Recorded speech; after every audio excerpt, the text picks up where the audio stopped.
Audio Jungle. Audio Jungle.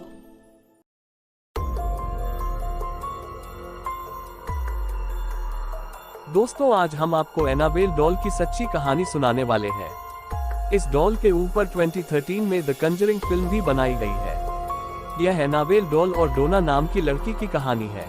इस कहानी में आप जानेंगे कि कैसे एक डॉल ने डोना और उसके दोस्तों को परेशान किया, जिससे बाद में बड़ी मुश्किल से उन्होंने कैसे छुटकारा पाया। यह कहानी 1970 की है। एक डोना नाम की एक लड़की थी। वह मेडिकल की पढ़ाई कर रही थी। उसे बचपन से ही गुड़ियों से खेलने का बहुत शौक था। एक दिन उसकी मां ने गिफ्ट के रूप में डोना को एक डॉल दी। जब डोना ने उस डॉल को देखा तो वह बहुत खुश हुई। उस समय डोना अपनी दोस्त एंजी के साथ एक अपार्टमेंट में रहती थी। कभी कभी डोना उस डॉल को कॉलेज जाते समय यदि बेड पर रख कर जाती तो वापस आने पर डॉल कुर्सी या दूसरी जगह मिलती थी। यह बात डोना और उसकी दोस्त एंजी को बहुत अजीब लगी। धीरे धीरे डॉल के दूसरी जगह पर मिलने की घटना बढ़ने लगी। एक दिन जब डोना और उसकी दोस्त जब अपार्टमेंट में कॉलेज से आए तो उनको अपार्टमेंट में बहुत से पेपर मिले। उन पेपर में लिखा था हेल्प, जिसे देखकर वह दोनों हैरान हो गए, लेकिन उन्होंने इस पर भी ज्यादा ध्यान नहीं दिया। एक दिन जब डोना और उसकी फ्रेंड कॉलेज से आए तो उन्होंने देखा कि उस डॉल की आंखों से खून के आंसू आ रहे थे, जिसे देखकर दोनों घबरा गए। उन्होंने तभी पैरानॉर्मल एक्सपर्ट को बुलाया, जिसने डोना को बताया कि उस डॉल में 7 साल की एनाबेल हिगन्स की आत्मा है, जिसकी मौत कुछ साल पहले हो गई थी। यह इतनी छोटी है कि यह किसी को कोई नुकसान नहीं पहुंचा सकती। इसको दुलार की जरूरत है। यह सुनकर डोना और उसकी दोस्त ने उस डॉल को वहीं रखने का निर्णय किया। कुछ दिनों के बाद डोना का दोस्त लू भी वहां रहने आ गया। लू को जब एनाबेल डॉल के बारे में पता लगा तो वह उस डॉल को वहां रखने के पक्ष में नहीं था। एक दिन रात को जब लू सो रहा था तो उसको ऐसा महसूस हुआ जैसे उसके हाथ पैर काम नहीं कर रहे हैं। जब लू ने देखा तो उसके कमरे में एनाबेल डॉल आ रखी थी। एनाबेल डॉल लू को घूर कर देख रही थी, जिसके बाद लू बेहोश हो गया। अगले दिन जब लू उठा तो उसको यह याद नहीं था कि उसने सपना देखा था या हकीकत में उसके साथ ऐसा हुआ था। एक दिन डोना बाहर गई थी, तब एंजी और लू अपार्टमेंट में थे।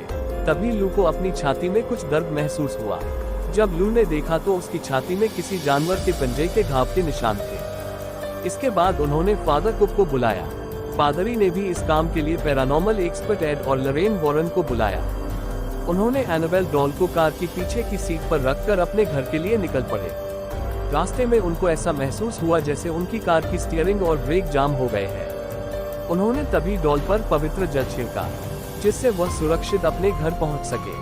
उनके घर पर भी वह डॉल एक जगह से दूसरी जगह अपने आप जाने लगी। उन्होंने तब कैथोलिक फादर जेसन ब्रैडफोर्ड को बुलाया। पादरी ने एनाबेल डॉल को कहा कि तुम सिर्फ एक डॉल हो, तुम किसी को नुकसान नहीं पहुंचा सकती। इसके बाद जब पादरी घर जाने लगे तो उनकी गाड़ी का एक्सीडेंट होते होते बचा। तब एड और लरेन वॉरेन ने निर्णय किया कि वह उस डॉल को एक म्यूजियम में रखवा देंगे।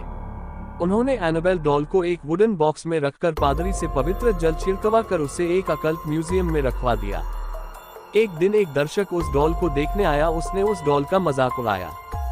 जब वह अपनी फ्रेंड के साथ घर जा रहा था तो उसकी बाइक का एक्सीडेंट हो गया, जिसमें उसकी दोस्त को कुछ चोटें आई, लेकिन उस व्यक्ति की मौत हो गई। तब से वह डॉल उसी म्यूजियम में रखी हुई है।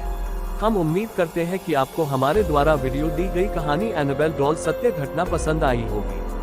आप इस कहानी को अपने दोस्तों के साथ शेयर कर सकते हैं, जिससे वह भी एनाबेल डॉल की कहानी के बारे में जान सके। आज के लिए बस इतना ही। कल